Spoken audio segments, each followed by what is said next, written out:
بسم اللہ الرحمن الرحیم الحمد للہ رب العالمین والصلاة والسلام علی اشرف الانبیاء والمرسلین۔ نور الزا کے اسباق کا سلسلہ ہمارا جاری و ثانی تھا۔ گزشتہ درس کے اندر ہم نے مسافر کی نماز کے حوالے سے باب شروع کیا تھا کہ بندہ مسافر کب بنے گا، اس کے لیے کتنا سفر کرے گا، اور کب اس پر مسافر ہونے کا حکم لگے گا، اور وہ نماز کیسے پڑھے گا۔ تو یہ گزشتہ لیکچر کے اندر موجود ہے، تو وہ آپ نے اگر نہیں دیکھا تو دیکھ سکتے ہیں۔ آج والا سبق جو ہم پڑھ رہے ہیں اس کے اندر سفر کی شرائط بیان کر رہے ہیں کہ کون کون سی شرائط پائی جائیں گی تو وہ بندہ مسافر کہلائے گا، وگرنہ وہ مسافر نہیں ہوگا، جن میں سے بعض چیزیں میں نے کل آپ کو عرض کی تھی۔ تو پڑھتے ہیں، کہتے جی ہیں جی وہ بالکل۔ یشترط لصحت لصحت نیت سفر ثلاثت اشیاء، یشترط لصحت نیت سفر ثلاثت اشیاء، سفر کی نیت درست ہونے کے لیے تین چیزیں شرط ہیں۔ ثلاثت اشیاء یہ مضاف مضاف الیہ ہو کر یشترک کا یہ فاعل بنے گا۔ سفر کی نیت کے درست ہونے کے لیے تین چیزیں شرط ہیں، یعنی یہ چیزیں پائی جائیں گی تو سفر کی نیت یہ درست ہوگی۔ وہ کون کون سی ہے؟ پہلی ہے الاستقلال بالحکم، فیصلہ کرنے میں مستقل ہونا، یعنی وہ فیصلہ جو کر رہا ہے کہ میں فلاں جگہ جاؤں گا تو اس کا یہ پکا ارادہ ہو، ایسا نہ ہو کہ وہ ڈگمگائے کہ ہو سکتا ہے میں جاؤں، ہو سکتا ہے میں نہ جاؤں، ہو سکتا ہے میں آدھا راستے سے لوٹ آؤں، یا ہو سکتا ہے میں کسی اور شہر میں چلا جاؤں، تو اس کو شک شبہ اور کوئی اشکال نہ ہو، بلکہ وہ مستقل کسی شہر کی طرف جانے کا وہ بندہ پرعزم ہو۔ تو فیصلہ کرنے وہ مستقل ہونا یہ شرط ہے، کوئی دوسری چیز نہ ہو۔ آگے کہتے ہیں والبلوغ، اور بالغ ہونا۔ اگر کوئی چھوٹا بچہ ہے اور وہ یہ ارادہ کرتا ہے کہ میں فلاں شہر جاؤں گا، نیت کرتا ہے، تو اس پر نماز قصر لازم نہیں ہوگی، اور جو ہے وہ نابالغ بچہ ہے اور اس کی نیت کا کوئی اعتبار نہیں ہے۔ اس کے بعد ہے تیسری شرط ہے وعدم نقصان مدت السفر عن ثلاثت ایام، وعدم نقصان مدت عدم نقصان مدت السفر عن ثلاثت ایام، تین دنوں سے کم سفر کی مدت نہ ہو۔ عدم نقصان مدت سفر، سفر کی مدت کا کم ہونا نہ ہو۔ کتنا کم نہ ہو؟ ان ثلاثت ایام، تین دنوں سے کم سفر کی مدت نہ ہو۔ یعنی اگر کوئی بندہ ایسا ہے جو تین دنوں سے کم کا سفر کر رہا ہے، 2 دن جا رہا ہے، 2.5 دن جا رہا ہے، یا 1 دن جا رہا ہے، اور اس کی نیت یہ ہے کہ میں 1 دن ہو کر لوٹ آؤں گا، تو اس کی 1 دن کی نیت ہے، یا 2 دن کی نیت ہے، یا 2.5 دن کی نیت ہے، 3 دنوں سے کم کی نیت ہے، تو وہ بندہ شرعی مسافر نہیں ہوگا۔ شرعی مسافر تب ہوگا جب اس کی 3 دنوں سے زیادہ کی نیت ہو، تو زیادہ سے زیادہ 15 نیت سے کم ہو اور 3 دن سے زیادہ ہو، تو وہ بندہ شرعی مسافر کہلائے گا۔ جی سمجھ آ رہا ہے؟ جی جی استاد صاحب۔ ٹھیک ہے، تو یہ 3 شرط ہو گئی، جی حکم جی میں آواز آ رہی ہے۔ مستقل ہو، بالغ ہو، اور مدت سفر کی جو مدت ہو وہ 3 دن سے کم نہ ہو۔ یہ 3 چیزیں پائی جائیں گی تو بندہ مسافر ہوگا، ورنہ نہیں ہوگا۔ کہتے ہیں فلا یقصر من لم یجاوز عمران مقامہ، فلا یقصر من لم یجاوز عمران مقامہ، وہ بندہ قصر نہیں کرے گا جس نے اپنی رہائش گاہ کو تجاوز نہیں کیا۔ کل میں نے بیان کیا تھا نا کہ جو فنائے شہر ہوتا ہے یا جو فنائے شہر کے اندر چیزیں آتی ہیں، تو جیسے ہی وہ کراس کرے گا پھر وہ اس پر مسافر ہونے کا حکم لگے گا اور نمازیں قصر وغیرہ کرے گا۔ اگر وہ ایسا بندہ ہے کہ جو جو اس نے فنائے مسجد کو فنائے شہر کو کراس نہیں کیا، تو اور اس کی نیت بھی ہے سفر کی، تو وہ بندہ مسافر شرعی نہیں ہوگا اور اس پر نماز قصر وغیرہ نہیں ہوگی۔ نماز قصر پڑھنے کا حکم تب لازم ہوگا، شرعی مسافر ہونے کا حکم تب لازم ہوگا جب وہ اپنے رہائش گاہ کو کراس کریں، او جاوز وکان سبین، یا پھر اس نے تجاوز تو کیا، اپنے رہائش گاہ کو تجاوز کیا لیکن وہ بچہ تھا تو بچے پر یہ حکم نہیں لگے گا۔ او تابعا لم ينوع متبوعه السفر، تابع تھا یا پھر بچہ تھا یا پھر تابع تھا۔ تابع کا مطلب ہوتا ہے کسی اور کے ساتھ یہ سفر کر رہا ہو، جیسے عورت ہوتی ہے تو عورت اپنے شوہر کے ساتھ سفر کرتی ہے، جہاں شوہر جاتا ہے بیوی بھی اس کے ساتھ جاتی ہے سفر کے اندر، تو سفر کے اندر بیوی عورت جو ہوتی ہے وہ اپنے محرم اپنے شوہر کے تابع ہوتی ہے۔ بچہ تھا تو بچے ہونے کی وجہ سے قصر نہیں کرے گا، اسی طرح اگر وہ تابع تھا لیکن اس کا جو مطبوع تھا، اس کا جو اصل تھا، اس نے سفر کی نیت نہیں کی تھی، مثلا بیوی تھی تو بیوی نے تو سفر کی نیت کی تھی کہ میں اتنے کلومیٹر باہر جاؤں گی، فلاں شہر کے اندر جاؤں گی، لیکن اس کا جو شوہر تھا اس کی کوئی نیت نہیں تھی، اس نے کوئی ارادہ نہیں کیا تھا، تو اب اس کے اندر اس عورت پر نماز قصر نہیں، کس نماز قصر پڑھنے کا حکم نہیں ہوگا۔ ٹھیک ہے، او تابعا لم ينوع متبوعه السفر كالمرأة مع زوجها، یا وہ بچہ ہو یا پھر تابع ہو، ایسا تابع ہو کہ جس کے متبوع نے یعنی جس کے ساتھ یہ سفر کر رہا ہے اس نے سفر کی نیت نہ کی ہو تو بھی وہ قصر نہیں پڑے گا، جیسے کل مرأت مع زوجها، جیسے عورت اپنے شوہر کے ساتھ، والعبد مع مولاه، جیسے غلام اپنے آقا کے ساتھ کسی سفر پر جا رہا ہے لیکن مولا نے نیت نہیں کی سفر کی، تو غلام پر قصر نماز لازم نہیں ہوگی۔ والجندی مع امیر ہی، اور سپاہی اپنے امیر کے ساتھ، اس کے اندر اگر امیر نے نیت نہیں کی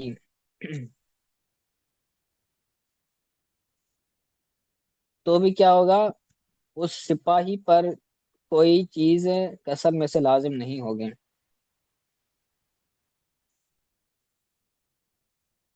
ٹھیک ہے، اس متبو نے نیت ہی نہ کی ہو یا نیت تو کی ہو لیکن 3 دن سے کم کی ہو تو بھی اس کا مسافر ہونا یہ نہیں ہوگا۔ او ناوین دون سلاست، نیت نہ کی ہو یا نیت تو کی ہو لیکن 3 دنوں سے کم کی ہو، او ناوین دون سلاستیں، 3 دنوں سے کم کی نیت کی ہو تو بھی فلا یقصر، وہ نماز قصر نہیں پڑے گا، پیچھے اس کا بیان ہوا۔ ٹھیک ہے، تو کہتے ہیں تو اعتبرو نیت الاقامت والسفر من الاصل دون التبع، اقامت اور سفر کی نیت کا اعتبار کیا جائے گا اصل سے، ایک ہوتا ہے اصل دوسرا ہوتا ہے فرع، ایک ہوتا ہے تابع دوسرا ہوتا ہے متبوع، تو جو متبوع ہوتا ہے جو اصل ہوتا ہے اس کی نیت کا اعتبار کیا جائے گا، اگر وہ اقامت کی نیت کرتا ہے، رہائش کی نیت کرتا ہے تو سفر کی نیت تو آکام تبدیل ہو جائیں گے، اگر وہ سفر کی نیت کرتا ہے تو آکام سفر والے ہوں گے۔ اگر کوئی بندہ کسی ایسے شہر جا رہا ہے اور وہاں پر 15 دنوں سے زیادہ کی رہائش کی اس کی نیت ہے تو اس کے تابع کا بھی وہی شیڈول ہوگا، اور اگر وہ بندہ ایسا تابع ہے کہ جو کہتا ہے کہ میں 10 دن رہ کر پھر واپس لوٹوں گا تو اس پر قصر نہیں ہوگی، بلکہ اس پر بھی قصر ہوگی، اس پر قصر نہیں ہوگی کیونکہ وہ تابع ہے اپنے آقا اپنے مولا اپنے بڑے کے۔ کہ کسی کے ساتھ کوئی بندہ گیا ہوا ہے جس کے تابع ہے وہ بندہ،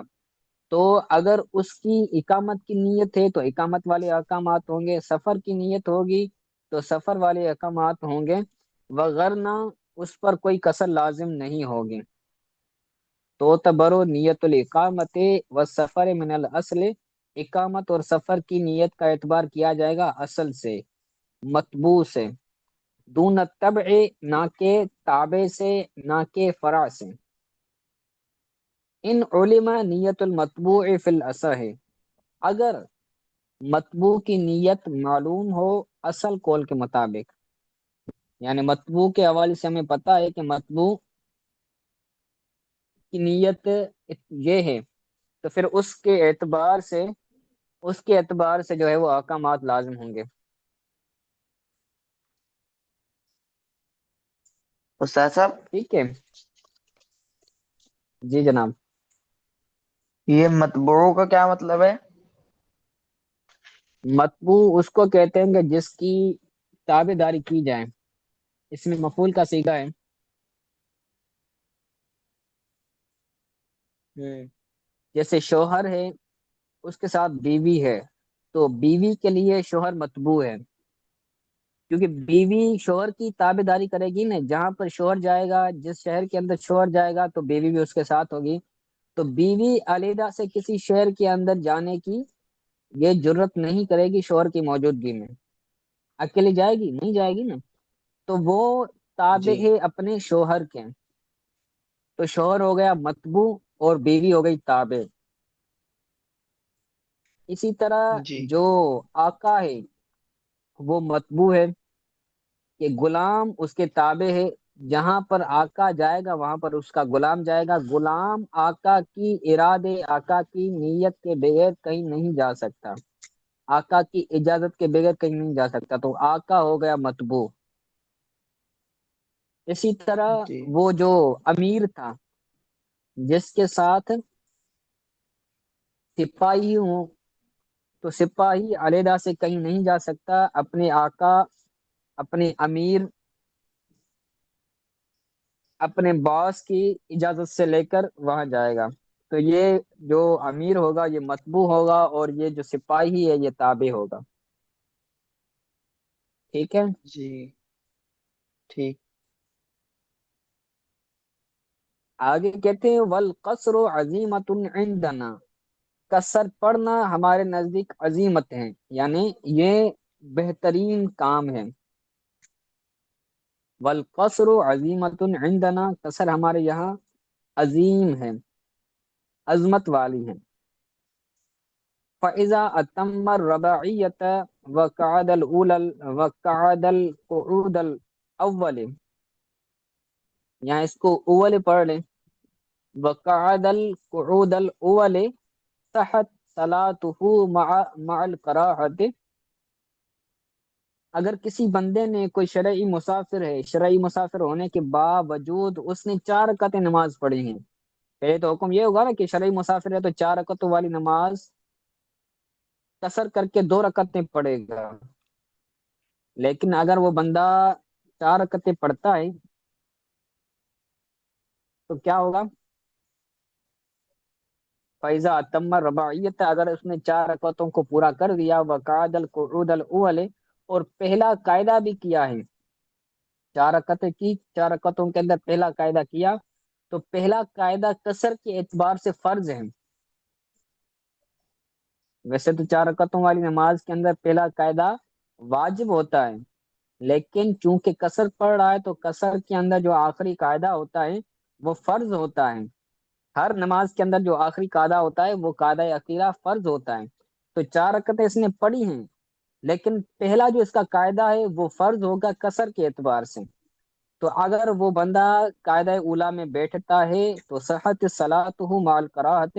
تو اس کی نماز درست ہو جائے گی لیکن کراہت کے ساتھ۔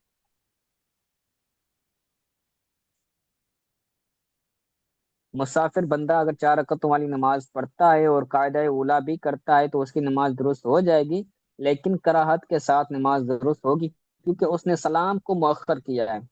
کیونکہ 4 رکعتیں پڑھے گا تو 2 رکعتوں پر تو سلام نہیں پھیرے گا نا، بلکہ 4 رکعتوں پر سلام پھیرے گا۔ تو اس کو پھیرنا تھا 2 رکعتوں پر سلام، تو سلام کو مؤخر کر دیا۔ تو سلام کو مؤخر کرنے کی وجہ سے یہاں پر کراہت آ گئی، وگرنہ اس کی نماز تو ہو جائے گی۔ وَإِلَّا فَلَا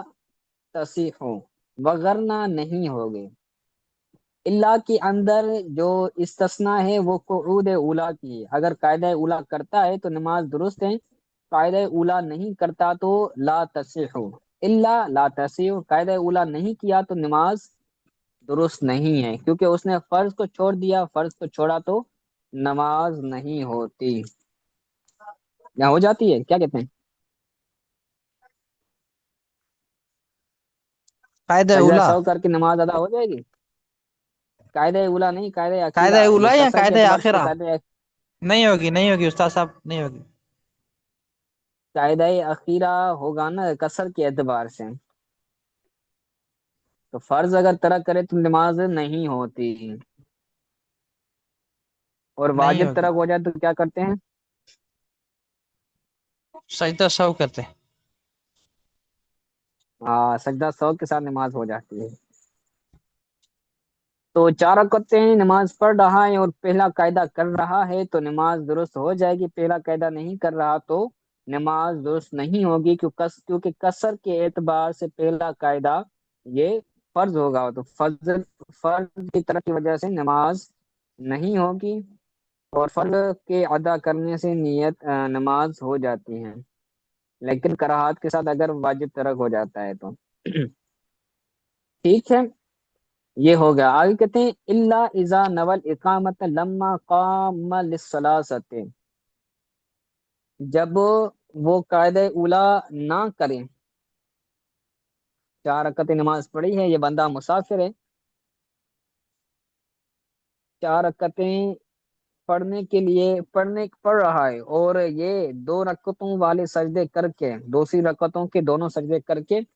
اب یہ کھڑا ہوا ہے تیسری رکعت کے لیے، اور قاعدہ اولا اس نے نہیں کیا، تو قاعدہ اولا نہ کرنے کی وجہ سے، قاعدہ اولا نہ کیا اور یہ تیسری رکعت کے لیے کھڑا ہو رہا ہے، اور اس دوران یہ اقامت کی نیت کر رہا ہے کہ میں اب مقیم ہو جاؤں گا اس شہر کے اندر،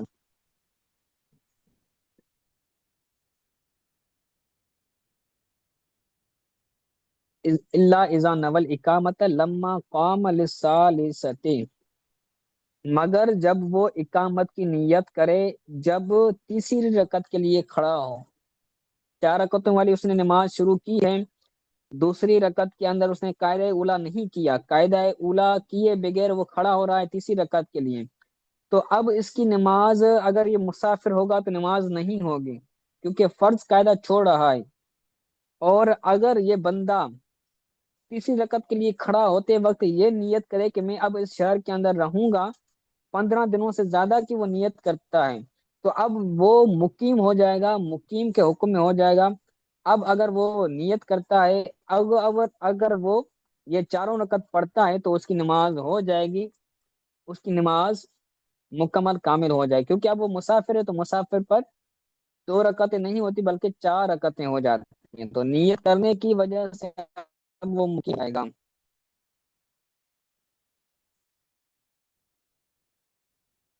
ٹھیک ہے،